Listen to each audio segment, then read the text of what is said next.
The next day I rose early with a singular purpose.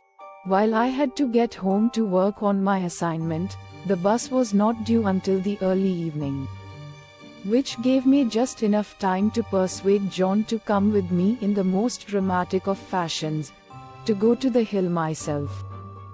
I knew that if I returned without any of these strange experiences, that perhaps he would forget about the superstitious nonsense which the villagers had afflicted him with, and leave on the bus with me.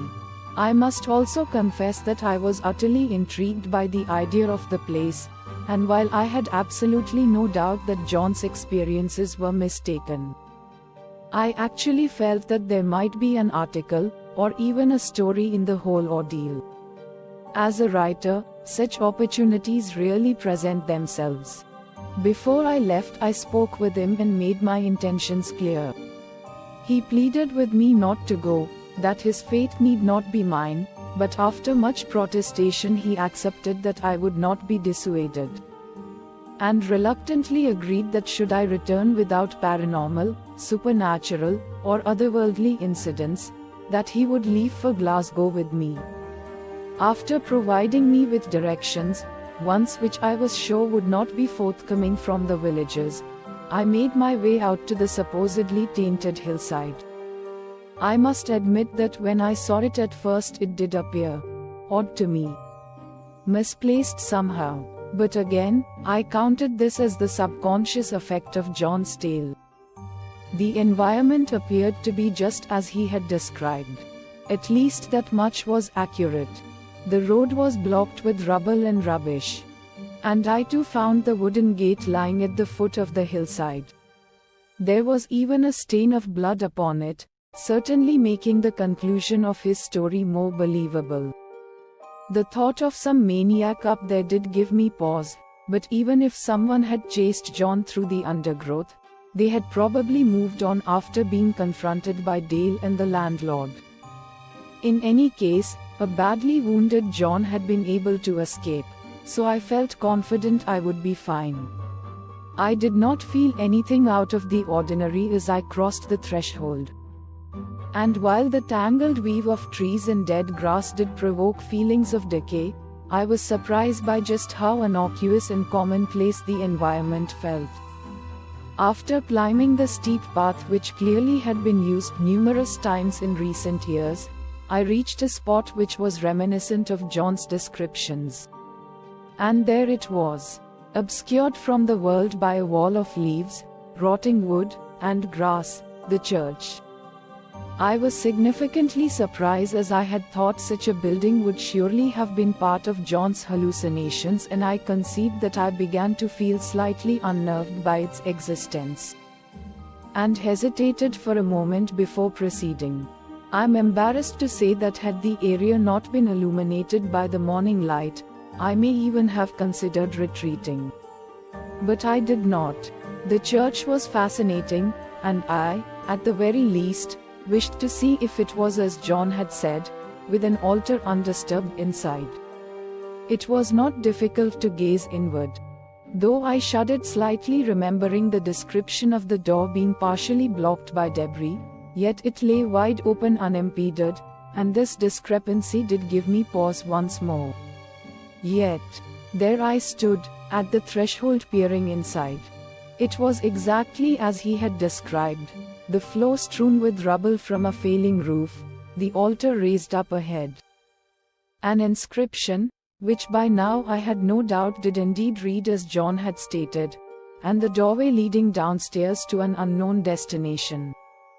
You must understand that at no point did I genuinely think that something supernatural resided there. The very idea seemed laughable, but I did begin to question my safety. Thoughts of a hermit or mentally deranged recluse living under a remote church did not fill me with confidence. "Hello, is anyone there?" I shouted, my voice echoing up towards the rafters above. With no reply, I castigated myself for being so paranoid and stepped inside. Carefully I negotiated the rubble, noticing droplets of blood on a broken piece of wood which I assumed were John's. Thoughts of blood poisoning now entered my mind, perhaps the wound in his side caused the hallucinations, at least the ones which occurred afterwards. That could have explained his disorientation. The altar stood as he had stated. Realizing that I may need to prove that I had been there to reassure the man, I took out my phone and started taking pictures of the church interior. With each flash the hall lit up. And as it did so, my mind crept back to John's descriptions of a zealous priest and a fearful congregation huddled under the protection of the church, but protected from what? Turning to the darkened doorway which led underneath the building, I felt my heart begin to race at the prospect of descending the stone staircase, but I was compelled to. Although not for entirely altruistic intentions. Yes, I did want to show John that there was nothing down there. And that the beliefs which seemed to hold him paralyzed within the boundaries of the village were unsubstantiated, but I also wanted to know what lay beneath myself. Why did this church have a subterranean level? Was there a crypt? My curiosity piqued and my mouth watered at the possibility of a published article describing my discovery of an unknown archaeological find with perhaps an important and valuable relic or two within. As I approached the door, I could feel the cold air breathing from below. Using the light from my phone, I calmed my nerves which had begun to grate on me and looked cautiously inside. A steep and narrow flight of stairs dripped down into the ground beneath.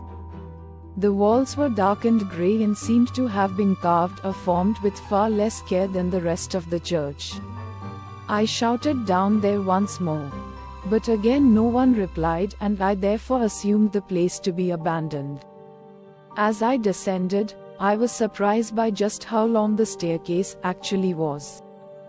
And by the time I reached its conclusion, estimated that I was at least 50 feet beneath the old church. It appeared peculiar to me that a level would be so far beneath the ground, and questioned to myself the purpose of it. Why had the architects, builders, or followers of the church dug so deep? At the last step I composed myself, and turned to face a darkened doorway at the conclusion of the staircase. The blue light from my phone illuminated everything around. What I saw deeply disturbed me: a large room, the floor littered with rags, stone, and human bones. I could not tell how many bodies had been left to rot there, for they were too numerous. The chill in the air was pronounced, and I felt frozen to the core, not just by the cold of the stone which surrounded me, but by the sorrowful feeling I felt inside. It was almost as if I could imagine people huddled down there, spending their last moments hidden from the sun.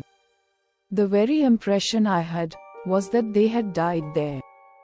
Yet I did not know why I was so convinced of this. Taking a few pictures, I then entered what I can only describe as a mass grave. I was careful to not disturb the bones. But I am ashamed to say that I felt the crunch of a few underfoot.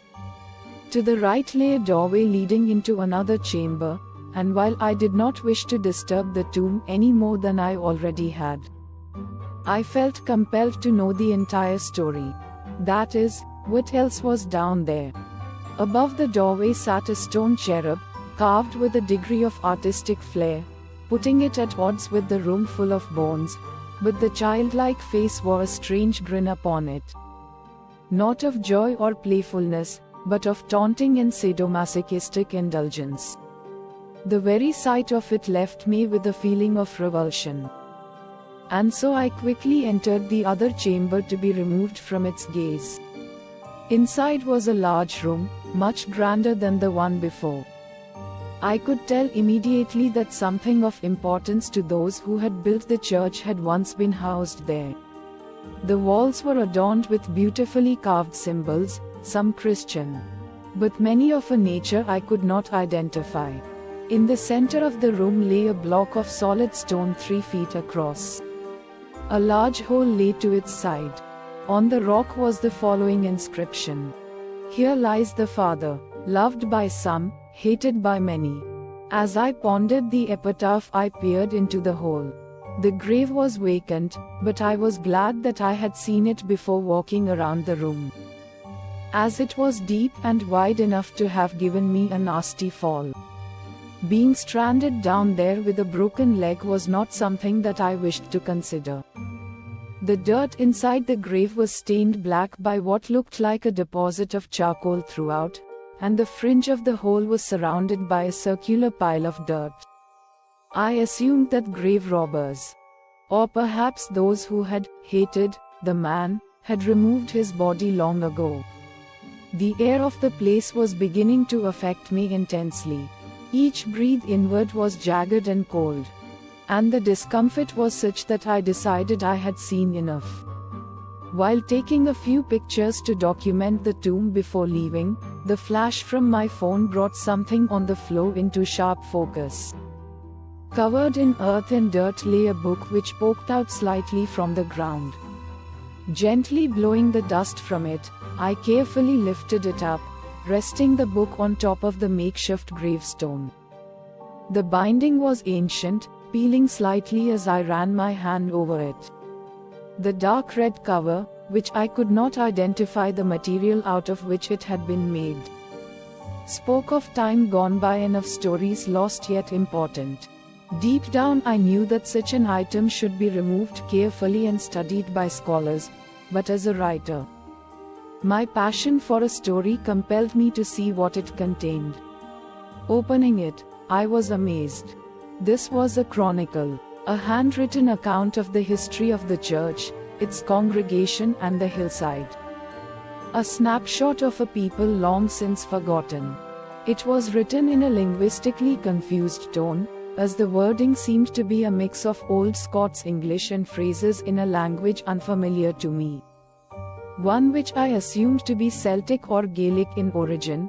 However, the passages in Old Scots I could read to a degree. What follows is a loose recollection of what had been inscribed there. In the 15th century, a group of refugees came to that area in search of a place they could call home.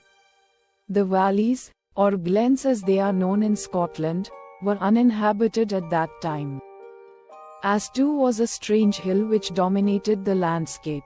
The people were from a place called Dungath, and they had escaped from the laird there who had ruled that region at the time, fleeing his persecution as he was a brutal and merciless ruler who punished all who did not follow his beliefs.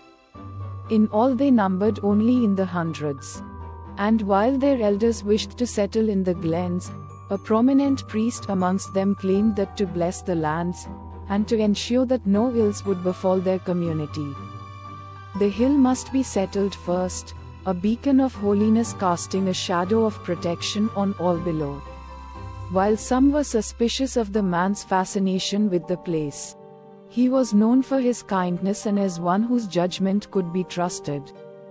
Disheartened, the elders began to follow his example, as it was typical of the time for people to be God-fearing. There, on that isolated and baleful hillside, they built a small settlement, but almost immediately a few of the settlers began to fall ill. A sickness which could not be explained and which often resulted in a feverish madness. The priest blamed a number of standing stones which were peppered throughout the hillside, remnants of, to him at least, an old and heretical religion. It was decided under his supervision that the people should build a church with the presence of consecrated ground.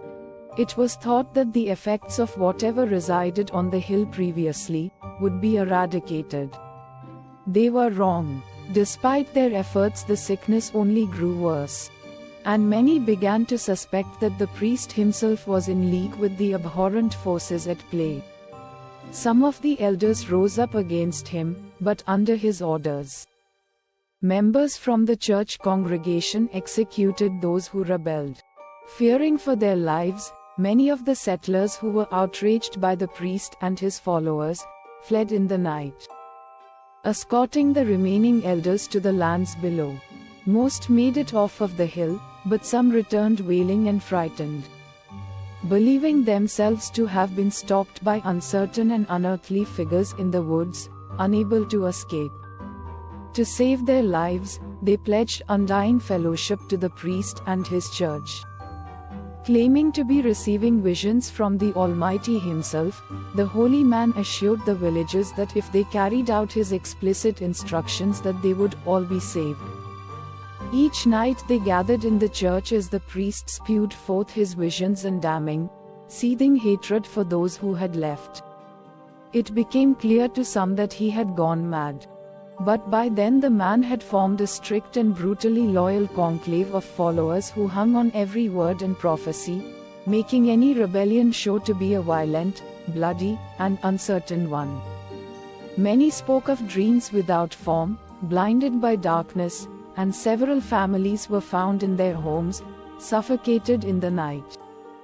The priest blamed those who had escaped and told stories of how they were the source of the darkness which had persecuted his people, cursing them to a desperate end.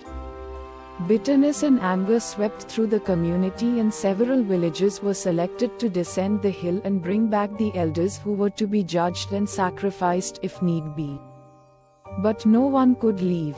No matter how hard they tried, the church loomed large. No matter which way they walked, down or up, they would appear where they had begun, confused and disorientated. The sickness spread, and the village watchmen one by one were found choked and mutilated in the streets, with witnesses claiming to have seen strange entities prowling around at night. In the panic, those left had no option but to cling to their religion for salvation, in the hope that the church would protect them. They huddled together underneath its roof, in abject terror for what approached from the shadows outside. Here, the writing changed markedly, becoming jagged, fervent, and more pronounced. The priest himself had taken over from the town chronicler who he had deemed to be unsatisfactory. Several pages followed, pockets of English entangled with what looked like Latin, and a number of unusual and indecipherable languages. Each page was filled with pain and scorn for those who had left. And then, the words just stopped. Standing there in that Stygian and foreboding place, I ran my fingers across the spine of the book and could see clearly that the last page had been torn out. What it could have contained, I did not know. I felt overwhelmed by the account which I had just read as a very real and palpable fear surged throughout my body. The thought occurred to me that the accounts of the sickness which had plagued the exiles of Dungut seemed remarkably similar to John's experiences. I could not avoid the coincidence, and I began to suspect that something had in fact affected him after all, something tangible. Perhaps a contaminant in the ground. A poison maybe. I had read about pockets of methane gas escaping through the earth and at sea which had killed many, but it was not out of the question that something similar, perhaps in a smaller dose, could in fact have caused mass hallucinations, sickness, and even madness. It was the most feasible explanation I could come up with. Yet, why had I not been affected? Perhaps, as the chronicle had stated, some people were more immune to the contaminant than others.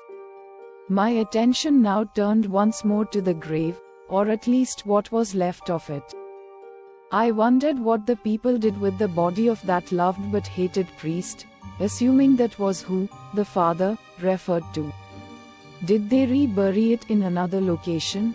Perhaps his followers were worried that his grave would be vandalized. The answer became clear to me almost immediately. They had burned him in his grave, under the very church he had built. The hole where his body once lay, now marked eternally by the blackened stains of smoke and ember. I shuddered at the thought that he may have been thrown down there and set alight while still alive. The air now grew noticeably colder, but this was not what marked the beginning of my ordeal. I leaned over, looking closely at what I saw on the rim of the grave. I could not bring myself to believe it. There on the brim of the hole was a callous signature left by the church's former attendant. In the darkness I must have missed it. But now it was unmistakable. There on the edge of the grave was a handprint, blackened and burned, as of someone clawing their way out of their eternal and forsaken pit. My breath spiraled slowly out of my mouth, congealing in the icy surrounds while my heart raced at the mere possibility of what had risen from that hole in the ground. As the air grew colder still, I stood up and made my way to the foot of the stairs. I had to get out of there, into the sunlight, into the open. It was then that I heard it. At first it was merely the impression of a sound. Then more definite, rising in intensity and clarity. Something stirred above. People, many of them, groaning and lamenting, crying for their lives in unison. Chants in the darkness. Both Christian and of something older, a fetid religion that had best been left in the ground. As the wails of misery ascended, a single voice rose up out of the cacophony. Deafening and terrible. It spoke of the end of days, of betrayal, and of unimpeded sin. The voice yelled and screamed, renouncing all who did not listen, a vengeful sermon from that stone altar above. I cannot put the fear I felt into words. Alone in the cold darkness of a defiled crypt, with no way out other than up and into that church hall where something hideous now relived forgotten and terrible times. The screams grew louder as the banging and scuffing of feet rushed towards the staircase, towards where I stood. Such pain in those voices. I ran in terror as they flew down the ancient staircase towards me. Without thinking, I jumped down into the empty grave, switching the light from my phone off, and found myself cowering. Shaken to my very core by the agonizing voices which cried out against the world, and one another, in the next room, hate and utter despair at evil both outside and in. The roar of agony increased.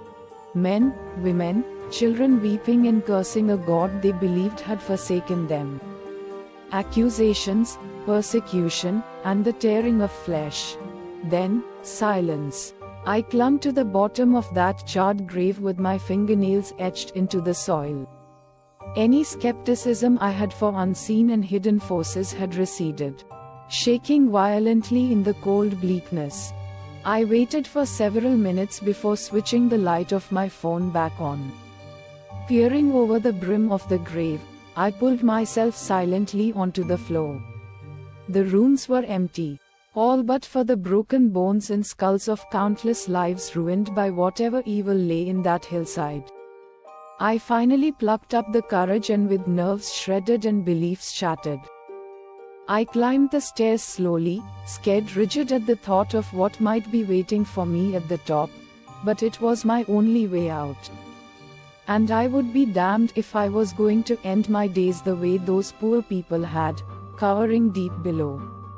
The hall was empty. As quietly as possible, I crossed the room, negotiating debris and rubble quickly but quietly, cutting through an oppressive silence, finally exiting through the doorway to the open air. Once out of the church, I fell to my knees, quivering with anxiety as I tried to process the entire experience. My mind then flew back to what had been in that grave, and more importantly, where it was now. Then I knew. Running as fast as I could through bushes and thickets, I reached the path quickly, unimpeded by whatever evil had blocked the settlers' escape. But I did not stop. Half filled with terror at what might have been in pursuit, and half pleading for my instincts to be wrong. The air burned in my lungs as I rushed down the path. Within minutes the wooden gate was in sight, and I was off of that wretched hill, a place I would never tread again. Not for money, not for a story, not for anything. I would have breathed a sigh of relief at this thought, but that was not in my mind. I had to get back to the inn as quickly as possible.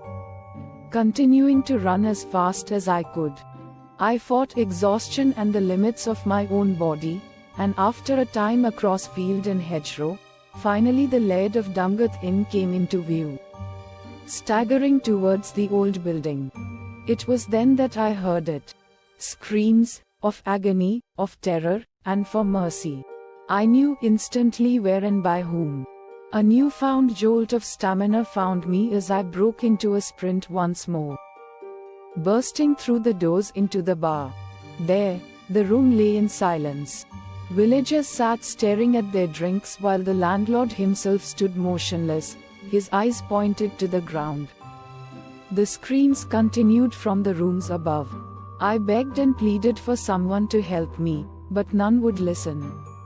Realizing I was alone to confront it, I broke for the stairs.